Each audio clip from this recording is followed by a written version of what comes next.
हिमाचली माँ बेटी के फेमस सस्ते सिड्डू। माँ, अभी तो सुबह के 12 बज रहे हैं और सूरज का नामो निशान नहीं है। इतनी ठंड लग रही है कि बोला भी नहीं जा रहा। अरे हिमाचल में कहीं सूरज दिखता है क्या ठंड के समय? लेकिन फिर भी थोड़ी धूप तो होती ही है दोपहर के 12 बजे। लेकिन आज तो इतनी ठंड लग रही है जैसे मानो हम घर के अंदर नहीं बल्कि बर्फ के बने घर के अंदर बैठे हैं। ये सुनकर चूल्हे के पास जमीन पर बैठकर खाना बना रही शालिनी बोलती है, बेटी वो बाहर बर्फबारी हो रही है ना, इसीलिए पूरा घर बर्फ की चादर से ढक गया है। शायद इसी वजह से ठंड ज्यादा लग रही है। तो एक काम कर, चूल्हे के पास आकर बैठ जा, थोड़ी राहत मिलेगी। ये सुनकर संध्या शालिनी के बगल में जाकर बैठ जाती है और शालिनी सिड्डू बनाती है। फिर 2 बजे। आप सब लोग खाना खा लीजिए, मैं जा रही हूँ बाहर सिड्डू बेचने की तैयारी करने। शाम हो रही है, धीरे धीरे टूरिस्ट आने लगेंगे। बहू, सच में तू कितनी अच्छी माँ है, अपनी बेटी और हम सब का ध्यान रखने के लिए इतनी ठंड में पहाड़ियों के बीच एक छोटा सा टेबल लगाकर सिड्डू बेच रही है। और एक हम हैं जो चाहकर भी तेरी मदद नहीं कर सकते। देखिए, इसमें आपकी क्या गलती है? इतनी ठंड में इस तरह हिमाचल की बर्फबारी के बीच काम करने की आपकी भी उम्र नहीं है, और फिर आपकी तबीयत भी इतनी खराब है। गलती तो हमारी ही है, तभी तो हम अपने बेटे को अच्छी परवरिश नहीं दे पाए, जिसकी वजह से आज वो शराब पीकर हमें इस तरह सड़क पर ला दिया है। लेकिन तू एक अच्छी माँ बनना और अपनी बेटी को अच्छी परवरिश देना।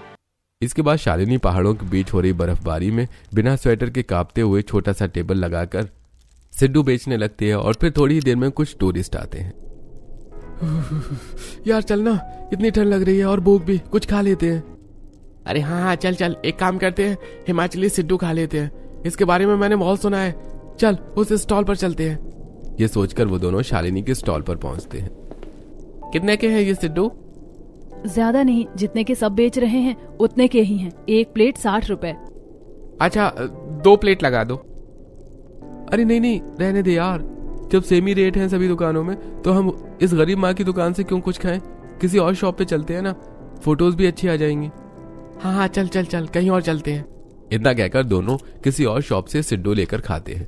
और इसी तरह काफी सारे ग्राहक शालिनी की दुकान पर आते हैं और प्राइस पूछ कर चले जाते हैं। फिर रात को, हे भगवान, पूरे दिन में एक प्लेट भी सिड्डू नहीं बिके। एक काम करूंगी, कल मैं थोड़े सस्ते दामों में ही सिड्डू बेच दूंगी। कम से कम जितने पैसे लगेंगे उतने मिल तो जाएंगे वापस। फिर शालिनी अपने सारे सिड्डू लेकर घर पहुंचती है। आ गई माँ आप, आज भी सिड्डू बच गए क्या? हाँ बेटा, आज तो किसी ने भी सिड्डू नहीं खरीदा। कोई बात नहीं, तू उदास मत हो, हम सब लोग सिड्डू खाकर ही सो जाएंगे। तभी वहाँ नशे में धुत रमेश आता है। क्या हुआ, आज कितने पैसे मिले? जितने भी मिले हैं चुपचाप मुझे दे दे। चल दूर हट जा मेरी बहू से, तू शराब पीकर सारे पैसे बर्बाद करता है। और एक बेचारी बहू है जो अपनी बेटी के लिए अपनी माँ का कर्ज पूरा करती है। ठीक है, मत दे मुझे पैसे, मैं तो खुद जुआ खेलकर दारू के लिए पैसे जुटा लूंगा। इतना कहकर रमेश नशे की हालत में कांपते हुए अपने बिस्तर पर जाकर सो जाता है। माँ, दारू क्या होता है? वो एक दवाई होती है। खैर छोड़ो, उससे तुम्हें क्या। चलो मैं सबका खाना निकाल देती हूँ, सब खाना खा लो वरना ठंडे हो जाएंगे। ऐसा कहकर शालिनी सभी को खाना खिलाती है और पूरा परिवार एक साथ कमरे में सो जाता है। फिर अगली सुबह, अरे बहू, तेरे सिड्डू बन गया क्या? देखना, ये पिंकी तब से रो रही है, चुप ही नहीं हो रही। माँ, अभी सिड्डू बने तो नहीं है। अच्छा ठीक है बहू, तू सिड्डू बना, मैं इसे चुप करवाने की कोशिश करता हूँ। एक तरफ शालिनी ठंड में कांपते हुए सिड्डू बना रही थी, वहीं दूसरी तरफ उसका पूरा परिवार उसकी छोटी बेटी पिंकी को चुप करवा रहा था। लेकिन फिर भी पिंकी रो रही थी, जिसकी वजह से एक माँ की ममता खुद को रोक नहीं पाई और तुरंत जाकर अपनी बेटी को गोद में उठा लेती है। चुप हो जा मेरी गुड़िया, चुप हो जा। तेरी माँ तुझे इस तरह रोते हुए नहीं देख सकती। मैं जानती हूँ तुझे भूख लगी है, मैं अभी तुझे गर्म करके दूध पिलाती हूँ। शालिनी की गोद में आते ही पिंकी तुरंत चुप हो जाती है। अरे वाह माँ, आपकी गोद में तो पिंकी तुरंत चुप हो गई। हाँ, आखिरकार एक माँ ही अपनी बेटी को चुप करवा सकती है। जा बहू, अब तू जाकर अपना काम कर। गायत्री की बात सुनकर शालिनी जैसे ही पिंकी को नीचे रखती है, पिंकी फिर से रोने लगती है। अरे ये तो नीचे रखते ही रोने लग रही है। चलो कोई बात नहीं, मैं इसे गोद में लेकर ही सिड्डू बना लेती हूँ। फिर शालिनी पिंकी को गोद में लेकर ही सिड्डू बनाने लगती है। पहले अच्छी तरह आटा मसलकर उसमें स्टफिंग, हरी उड़द की दाल की स्टफिंग करती है। और फिर जब चटनी पीसने की बारी आती है तो एक हाथ में पिंकी को लेकर मैंने सारा काम तो कर लिया, लेकिन अब चटनी कैसे पीसूं? एक काम करती हूँ, मैं इसे पीठ में बांध लेती हूँ। शालिनी पिंकी को पीठ पर बांधकर चटनी पीसने लगती है। स्टीम हो रहे सिड्डू और चटनी की खुशबू पूरे घर में धीरे धीरे फैलने लगती है। माँ, आपके सिड्डू की खुशबू कितनी अच्छी आ रही है, मन कर रहा है कच्चे ही खा लूं। अरे तेरी माँ हिमाचल से है, सिड्डू तो अच्छा बनाएगी ही, लेकिन एक बात समझ में नहीं आती बहू, इतनी मेहनत से अच्छे सामान का इस्तेमाल करके सिड्डू बनाती है, फिर भी इसके सिड्डू बिकते क्यों नहीं? माँ, लोगों को सिड्डू के टेस्ट और हेल्थ से ज्यादा फोटो लेने में इंटरेस्ट है, इस वजह से सभी बड़ी दुकानों पर जाते हैं। मेरी दुकान से कोई सामान खरीदता ही नहीं। इतना कहकर शालिनी बचे हुए सिड्डू बनाने लगती है। आज मैं थोड़े कम पैसों में ही सिड्डू बेचूंगी तो शायद कुछ लोग खरीद ले। कम से कम जितने पैसे लगे हैं उतने तो वापस मिल जाएंगे।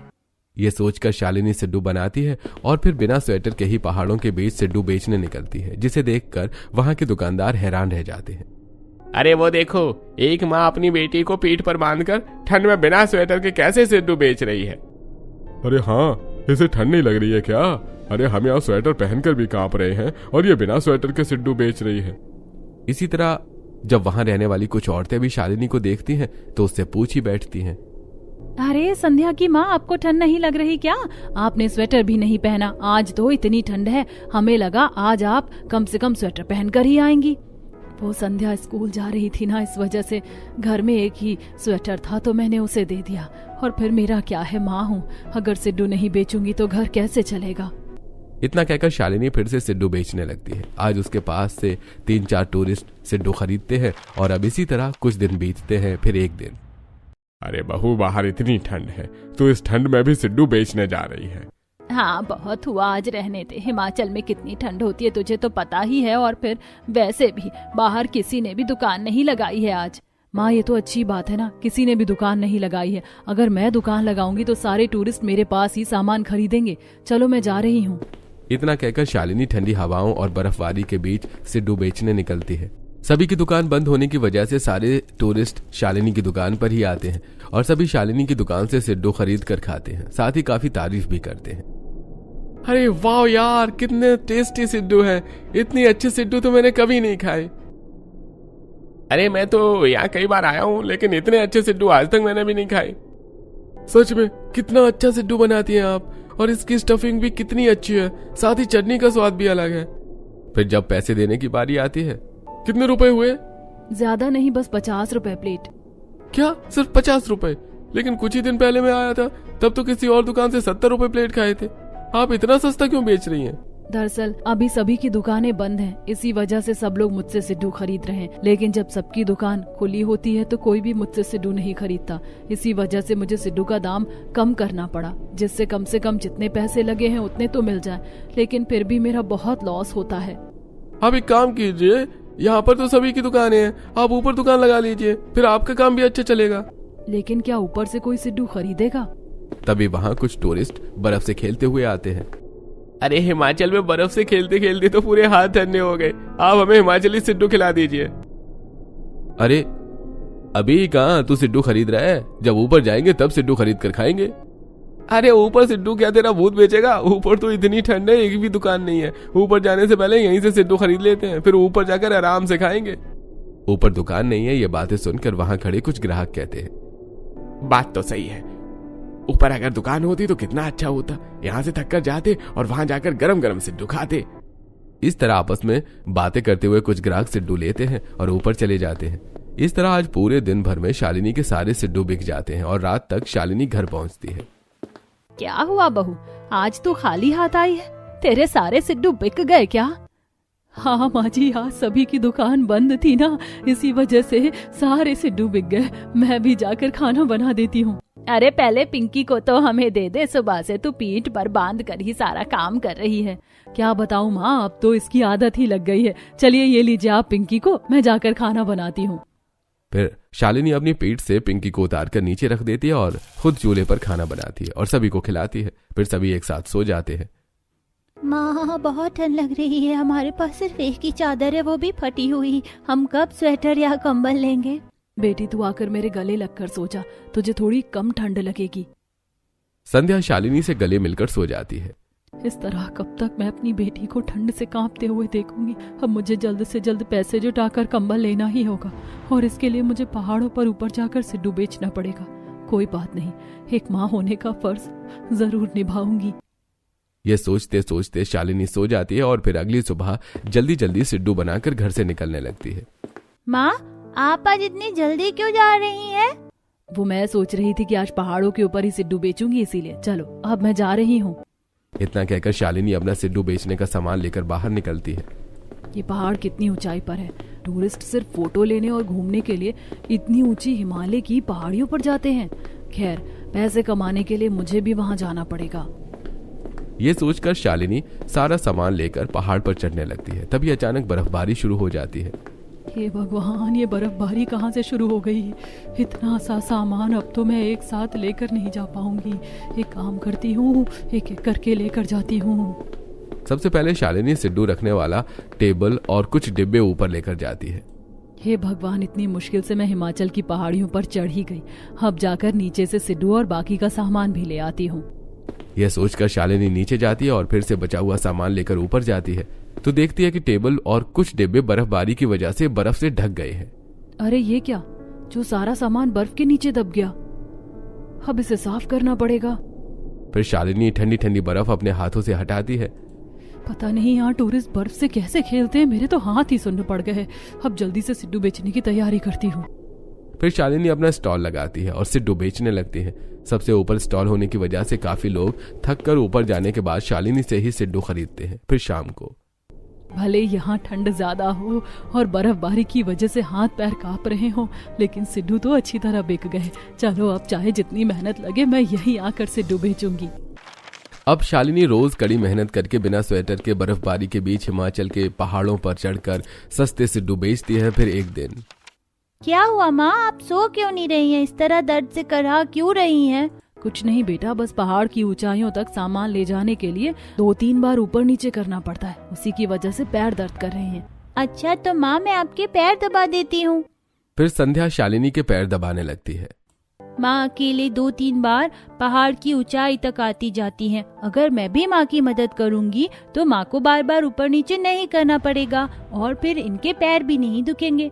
और वैसे भी मेरे स्कूल की तो ठंड की छुट्टियाँ चल रही हैं। क्या हुआ, क्या सोच रही है मेरी गुड़िया? माँ, कल से मैं भी आपकी मदद करूँगी, फिर हम दोनों साथ में सस्ती सिड्डू बेचेंगे। अरे नहीं नहीं, बिल्कुल नहीं। तू क्यों मदद करेगी? और फिर इतनी ठंड में तू बाहर कैसे रहेगी? ठीक वैसे ही जैसे आप रहती हो। और अब आप मुझे मना मत कीजिएगा, क्योंकि अब हम माँ बेटी मिलकर पहाड़ों पर सस्ती सिड्डू बेचेंगे। इस तरह एक माँ को अपनी बेटी की जिद माननी पड़ती है और फिर अगले दिन दोनों माँ बेटी मिलकर हिमाचल की पहाड़ियों पर सिड्डू बेचने लगते हैं। चलना सिड्डू खरीद लेते हैं, ऊपर जाकर खाएंगे, मजा आएगा। अभी खरीदेंगे तो ठंडा हो जाएगा। मैंने सुना है पहाड़ियों पर माँ बेटी सस्ते सिड्डू बेचती हैं, वहीं से खरीद लेंगे, चलो। माँ बेटी के सस्ते सिड्डू नाम से शालिनी की दुकान फेमस होने लगती है और सभी टूरिस्ट पहाड़ियों पर जाकर सिड्डू खाते हैं। उनका घर अच्छी तरह चलने लगता है। फिर एक दिन, आपके पास सिड्डू में कोई वैरायटी नहीं है क्या? मैंने फोन पर ये वाली हिमाचली सिड्डू देखी है, आपके पास ये है क्या? नहीं, हमारे पास ये तो नहीं, लेकिन हमारे पास। टूरिस्ट शालिनी की बात नहीं सुनते और वहां से चले जाते हैं। अब इसी तरह काफी सारे टूरिस्ट आते हैं और वैरायटी न होने की वजह से बिना सिड्डू लिए चले जाते हैं। इतनी मुश्किल से पहाड़ों पर सिड्डू बेचने की वजह से कुछ लोग सिड्डू लेना शुरू किए थे, लेकिन अब फिर से सारे ग्राहक चले जा रहे हैं। तो माँ आप उदास क्यों हो रही हैं? क्यों ना हम वैरायटी के साथ सिड्डू बनाना शुरू करें? अरे लेकिन कैसे? मुझे ज्यादा वैरायटी के सिड्डू बनाने नहीं आते। माँ यूट्यूब से देखकर हम वैरायटी के साथ सिड्डू बना सकते हैं और इससे हमारी दुकान भी अच्छा चलेगा। संध्या का आइडिया सुनकर शालिनी काफी ज्यादा खुश हो जाती है और फिर अगले दिन यूट्यूब से देखकर सिड्डू बनाने लगती है। अरे और क्या करना है अब? माँ अब अपनी स्टफिंग तो तैयार कर लिया अलग अलग, इसके बाद जैसे आप रोज सिड्डू बनाती हो वैसे ही बनाना है। अच्छा, तो फेवरेट पर सिड्डू बनाने के लिए सिर्फ स्टफिंग अलग अलग तरह की तैयार करनी होती है, तो ज्यादा मुश्किल नहीं है। ठीक है, अब से हम वैरायटी के साथ ही सिड्डू बनाएंगे।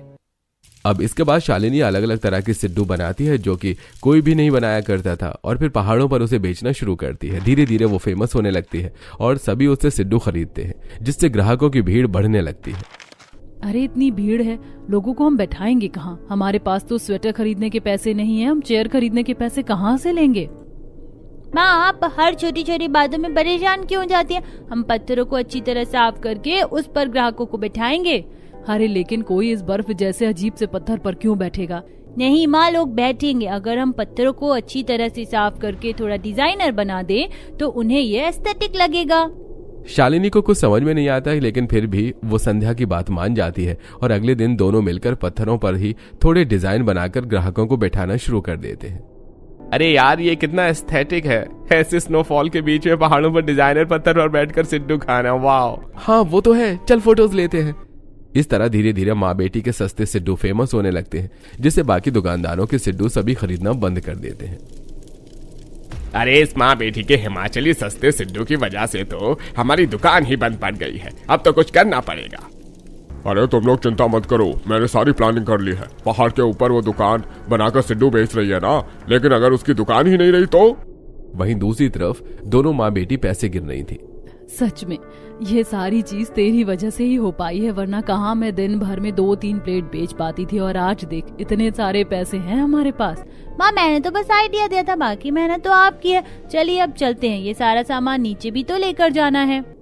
फिर दोनों माँ बेटी सामान लेकर नीचे उतरती हैं और फिर अपने घर में जाकर खा पी कर सो जाती हैं। फिर अगली सुबह जब दोनों माँ बेटी पहाड़ों पर दोबारा सिड्डू बेचने जाती हैं तो देखती हैं कि वहां उनकी दुकान टूटी हुई है। ये क्या, हमारी दुकान इस तरह अचानक से टूट कैसे गई? 1-1 रुपए जोड़कर इस दुकान को इतनी मेहनत से बनाया था, पता नहीं किसकी काली नजर लग गई। अभी कल तक ये दुकान ठीक थी, लेकिन अब अचानक टूट कैसे गई? जरूर इसे जानबूझकर किसी ने तोड़ा है। हाँ सच कहा तूने, वरना कल तक इतनी अच्छी खासी दुकान आज अचानक टूट कैसे जाएगी? लेकिन हम ये पता कैसे लगाएं? पहाड़ों पर सीसीटीवी कैमरा कहाँ से लगाएंगे? और बिना दुकान के बर्फबारी के बीच ऊंची पहाड़ियों पर सिड्डू कैसे बेचेंगे? दोनों माँ बेटी अपना टूटा हुआ दुकान देखकर मजबूरन दुकान का सारा सामान लेकर वापस नीचे उतरती हैं और घर चली जाती हैं। ये देखकर बाकी के दुकानदार बहुत ज्यादा खुश होते हैं। अरे ये तो गजब हो गया, आपने क्या खेल खेला है, किसी को भनक भी नहीं लगी और हमारा काम भी हो गया। अरे हाँ वो तो है ही, अब मेरे होते हुए भलाओं से करीब हिमाचली माँ बेटी की सिड्डू की दुकान फेमस थोड़े ना होने दूंगा। अब देखते हैं पहाड़ों के ऊपर बर्फबारी के बीच में बिना दुकान के कैसे सिड्डू बेचती है। दरअसल माँ बेटी की दुकान किसी और ने नहीं बल्कि उनसे जलकर धरोहर लाल ने ही तोड़ी थी। और वहीं दूसरी तरफ जब दोनों माँ बेटी घर पहुंचती हैं तो क्या हुआ, तुम दोनों इतनी जल्दी घर कैसे आ गई? ये सुनते ही संध्या सारी बातें बता देती है। लेकिन ऐसे अचानक कैसे? वो सब तो पता नहीं, लेकिन इतना जरूर पता है कि ये जरूर किसी की साजिश है, वरना रातों रात दुकान कैसे टूट सकती है? कोई बात नहीं, उदास मत हो। वैसे भी आज तुम दोनों आराम कर लो, क्योंकि कभी आराम तो करते नहीं। गायत्री की बात सुनकर दोनों माँ बेटी थोड़ा रिलैक्स होती हैं और पूरा दिन बिताती हैं। फिर अगले दिन जब फिर से सिड्डू लेकर बेचने निकलती हैं तो अरे तुम दोनों ने बताया था कि दुकान टूट गई है, फिर तुम लोग सिड्डू बेचने कहाँ जा रहे हो? अरे हाँ, मैं तो भूल ही गई थी। अब हर दिन की तरह मैंने इतने सारे सिड्डू बना लिए हैं, इनका क्या करूंगी मैं? तो इन्हें जाकर बेच, क्योंकि अगर किसी ने जानबूझकर दुकान तोड़ी है तो वो यही चाहता होगा कि तू सिड्डू बेचना बंद कर दे। लेकिन तू ऐसा मत कर। वैसे भी पहले तेरे पास कौन सी दुकान थी? गायत्री की बात सुनते ही शालिनी को सारी बातें समझ में आ जाती हैं और फिर वो फैसला लेती है कि अब मैं बिल्कुल ऐसा ही करूंगी। टेबल लगाकर ऊपर बर्फबारी से बचने के लिए टंगस्टन लगाकर अपने सिड्डू तो बेचूंगी। फिर शालिनी तुरंत टेबल, टंगस्टन ये सारी चीजें लेकर पहाड़ पर पहुंचती हैं और दुकान का सेटअप करती हैं। फिर तुरंत सिड्डू भी ऊपर लाकर बेचना शुरू कर देती हैं, जिसे देखकर बाकी के दुकानदार हैरान रह जाते हैं। अरे गजब की माँ बेटी है, हार ही नहीं मानती। भला दुकान टूटने के अगले ही दिन किसी के अंदर इतनी हिम्मत आ सकती है भला क्या? अरे मेरी दुकान टूट जाए तो मैं तो आधे महीने सदमे में ही रहूंगा। इस तरह माँ बेटी की बहादुरी देखकर सभी हैरान रह जाते हैं, लेकिन धरोहर लाल हार नहीं मानता। और फिर अगले दिन जब शालिनी सिड्डू लेकर ऊपर जा रही होती है तो इतनी सारी सिड्डू एक साथ ले जाना कितना मुश्किल है, ऊपर से इतनी मेहनत करके ले जाओ और फिर वहाँ ठंडे ही हो जाते हैं। हाँ माँ वो तो है, ऊपर से इतना सारा भारी सामान उठाकर ले जाने में ठंड होने के बावजूद सिर से पसीना छूटने लगता है। दोनों माँ बेटी आपस में बातें करते हुए जैसे तैसे पहाड़ पर चढ़ रही होती हैं। तभी ईंट से ठोकर खाकर शालिनी गिरने ही वाली होती है कि संध्या उसे संभाल लेती है, लेकिन सारे सिड्डू गिर जाते हैं। हे भगवान, क्या हुआ? सारे सिड्डू गिर गए। मैंने इतनी मेहनत से बनाए थे। माँ जो होता है अच्छे के लिए ही होता है। सिड्डू गिर गए तो क्या हो गया? आप तो गिरते गिरते बच गई ना। अब ऐसा अक्सर होने लगा था। कभी संध्या गिरते गिरते बचाती तो कभी शालिनी पत्थर से ठोकर खाती। दरअसल ये पत्थर कोई और नहीं बल्कि कल्लू दुकानदार ही जानबूझकर शालिनी के पैरों के नीचे फेंक देता था। लेकिन फिर भी दोनों माँ बेटी हार नहीं मानती हैं। माँ हम सिड्डू बनाकर ऊपर ले जाते हैं, लेकिन रास्ते में ही सिड्डू ठंडे हो जाते हैं और काफी बार गिर भी जाते हैं। क्यों ना हम ऊपर चूल्हा लेकर चले जाएं और एक ही जगह बैठकर सिड्डू बनाएं। ये तो बहुत अच्छा सुझाव है। इससे सिद्धू गर्म रहेंगे और टूरिस्ट को ज्यादा पसंद आएंगे। अब ये सोचकर दोनों माँ बेटी अगले दिन चूल्हे को ही पहाड़ पर ले जाती हैं और वहां गरम गरम सिड्डू बनाकर सभी को खिलाने लगती हैं, जिससे उनकी और अच्छी बिक्री शुरू हो जाती है। अरे बस बहुत हो गया इन दोनों माँ बेटी के लिए, जितने गड्ढे खोदो उतना ये लोग आगे बढ़ते जा रहे हैं। सही बात है, हमने इन्हें गिराया तो इन्होंने गरम लड्डू बेचना शुरू कर दिया। अरे भाई, इनकी दुकान तोड़ी तो इन्होंने नया सेटअप तैयार कर लिया। माँ बेटी दोनों में ताकत तो बहुत है और जज्बा भी, तभी तो बिना स्वेटर के पहाड़ों पर सिड्डू बेचती हैं। अब इस तरह धीरे धीरे दुकानदार भी दोनों माँ बेटी के जज्बे और लगन की तारीफ करने लगते हैं। साथ ही सारे टूरिस्ट भी उन्हीं की दुकान से सिड्डू खरीद कर खाते हैं और धीरे धीरे दोनों माँ बेटी की सस्ते सिड्डू की दुकान फेमस हो जाती है। माँ, मेरे पास इतने पैसे जुट गए हैं कि हम पापा जी का इलाज अच्छी तरह से करवा सकते हैं। देख, मैं भी चाहती हूँ कि तेरे ससुर जी जल्दी ठीक हो जाए, लेकिन उन्हें कोई खास बीमारी नहीं है, बस ठंड की वजह से उन्हें सांस लेने में दिक्कत होती है और मुझे नहीं लगता कि इसका कोई ऐसा इलाज है जिससे दोबारा कभी ऐसा ना हो। तो माँ, आपके कहने का क्या मतलब है? देख बेटा, हमें इस तरह पैसे खर्च नहीं करने चाहिए। ये वक्त तुम माँ बेटी के मेहनत का फल मिलने का, इस वजह से तुम इन पैसों को ऐसी जगह इन्वेस्ट करो जहाँ से तुम्हें फायदा हो। मेरा मतलब ये है कि जो दुकान टूटी है उसी को अच्छी तरह से बना लो, जिससे ग्राहक और टूरिस्ट ज्यादा आए। गायत्री की बात शालिनी को बहुत ज्यादा अच्छी लगती है और वो कुछ ही दिनों में अपनी अच्छी दुकान बनवा कर तैयार करती हैं और उस दुकान का नाम रखती हैं। माँ बेटी सिड्डू स्टॉल। कैसा है नाम? एकदम मस्त माँ। अब मेरी माँ ने नाम रखा है तो अच्छा ही होगा ना। मस्का लगा ले तू। चल अब तैयारी शुरू कर देते हैं, टूरिस्ट आते ही होंगे। इसके बाद दोनों माँ बेटी अपनी नई नवेली दुकान का उद्घाटन करके सिड्डू बेचना शुरू कर दिए हैं और फिर एक दिन पहाड़ों पर बहुत ज्यादा बर्फबारी होने लगती है। अरे, यहाँ पर तो हमेशा ही बर्फबारी होती है, लेकिन आज इतनी ज्यादा कैसे है? कोई टूरिस्ट भी नहीं आ रहा। हाँ माँ, मुझे भी बहुत ठंड लग रही है, रहा ही नहीं जा रहा। संध्या की इस तरह खस्ता हालत देखकर शालिनी तुरंत उसका सिर छूकर बुखार चेक करती है। अरे ये क्या? तुझे तो बहुत तेज बुखार है। चल हम नीचे चलते हैं, सिड्डू बेचने से ज्यादा जरूरी तू है मेरे लिए। इतना कहकर शालिनी जैसे तैसे संध्या को लेकर नीचे आती है और फिर सभी को बताती है कि संध्या बीमार है और तुरंत डॉक्टर बुलाती है। देखिए, इनकी कंडीशन बहुत ज्यादा क्रिटिकल है। इस तरह पहाड़ों के ऊपर बर्फबारी के बीच में बिना स्वेटर पहने रहने की वजह से इन्हें निमोनिया हो गया है। क्या? निमोनिया? हे भगवान, अब ये क्या नई मुसीबत है? देखिए, ज्यादा घबराने की बात नहीं है, लेकिन अब इनका ध्यान रखना बहुत ज्यादा जरूरी है। जरा सी भी लापरवाही करने से अंजाम बहुत बड़ा हो सकता है। इतना कहकर डॉक्टर वहां से चले जाते हैं। हे भगवान, मेरी प्यारी सी बेटी को कैसे हो गया? मेरी ही गलती है। मैंने दुकान तो बना दी लेकिन ठंड की परवाह ही नहीं की। स्वेटर भी नहीं खरीदा और ना ही घर के लिए कंबल। अब सबसे पहला काम यही होगा कि मैं स्वेटर और कंबल खरीद कर लाऊं। यह फैसला लेने के बाद शालिनी सबसे पहले जाती है और अपनी बेटी के लिए साथ ही घर के सभी लोगों के लिए स्वेटर, कंबल और ठंड से बचने वाली चीजें लाती है और संध्या का इतनी अच्छी तरह से ध्यान रखती है कि कुछ ही दिनों में संध्या पूरी तरह से ठीक हो जाती है। मेरी प्यारी बेटी, भगवान की कृपा से तू ठीक हो गई। मैं बहुत ज्यादा खुश हूँ। तो माँ, परेशानी क्यों थी? वैसे भी आपकी बेटी ज्यादा दिन तक बिस्तर पर चुप नहीं रह सकती। सच में अब तक इसकी तबीयत खराब थी तो पूरे घर में मायूसी छाई हुई थी, लेकिन जैसे ही इसकी तबीयत ठीक हुई, देखो पूरा घर खिलखिला उठा। हाँ, तो मैं हूँ ही इतनी खास। संध्या को ठीक देखकर पूरा परिवार बहुत ज्यादा खुश होता है और फिर अगले दिन दोनों माँ बेटी फिर से पहाड़ों के ऊपर बनी अपनी दुकान में स्वेटर, ग्लव्स और ठंड से बचने की सारी चीजें पहनकर पहुंचती हैं और उनकी दुकान खुलते ही ग्राहकों की लाइन लग जाती है। कितना मजा आ रहा है बर्फ से खेलने में, इतना मजा तो कहीं नहीं आता। हाँ, और तुझे इस बर्फ के गोले मारने में भी मुझे बहुत मजा आ रहा है। इस तरह बच्चे बर्फ से खेल रहे थे, वहीं बर्फ के पत्थरों पर बैठे टूरिस्ट। अरे बाद में खेल लेना भाई। पहले ये सिट्टू खाओ वरना ठंडे हो जाएंगे। अरे ये तो सुन ही नहीं रहे। बच्चे भी ना, एक बार इन्हें छूट दे दो, फिर देखो ठंड में भी बर्फ से खेलेंगे। वहीं दूसरी तरफ कुछ लोग फोटोज ले रहे थे। यार देखना, यहाँ से कितनी अच्छी फोटोज आ रही हैं पहाड़ियों की। इतना अच्छा व्यू, हिमाचली माँ बेटी के सस्ते सिड्डू, इन सारी चीजों के साथ मेरी एक एस्थेटिक फोटो लेना। हाँ, फोटो की महारानी, रुक अभी लेता हूँ तेरी फोटो इस फेमस माँ बेटी की सिड्डू की दुकान के साथ। इस तरह माँ बेटी की दुकान के सामने बच्चे बर्फ से खेल रहे थे, टूरिस्ट सिड्डू खा रहे थे और कुछ टीनेजर्स फोटो क्लिक कर रहे थे। आज मैं ये सारी चीज देखकर बहुत ज्यादा खुश हूँ। भले मेहनत मेरी हो, लेकिन आइडिया तो तेरा ही था। अगर तू मेरा साथ नहीं देती तो शायद मैं कभी भी यहाँ तक नहीं पहुँच पाती। इस तरह हिमाचली माँ बेटी की दुकान फेमस होती है और परेशानियों का सामना करते हुए दोनों सिड्डू बेचते हैं।